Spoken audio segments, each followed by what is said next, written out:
Good morning friends. Biryani కాదు, masala rice అంటారు దీన్ని. సండే రోజు ఉదయాన్నే వేడివేడిగా మావిడి చేసింది. దీన్ని మసాలా రైస్ అంటారు. సూపర్గా ఉంటుంది, వేడివేడిగా తింటున్నా.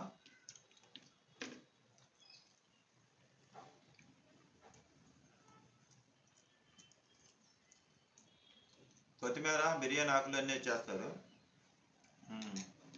దీంట్లోకి పెరుగు చట్నీ, ఆలు కర్రీ చేసుకోవాలి. ఆలు కర్రీ లేదు కానీ పెరుగు చట్నీతో తింటా. పెరుగు చట్నీతో కూడా సూపర్గా ఉంటుంది. చెక్క ఎన్ని చేస్తారు, చాలా బాగుంది.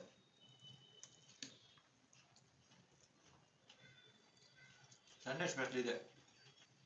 2 రోజులు కాపాడం మనం పెట్టని మా ఇంట్లో గుడ్లు పెట్టి పిల్లలు చేసిన పెట్టని 5 కానీ 4 కాకులు పొడి చేసినాయి. ఒకటి దాన్ని కాపాడాం. అది చేతిలో పట్టుకుంటే తుర్రని ఎగిరిపోయింది. సరే బాయ్ చెప్పి బాయ్.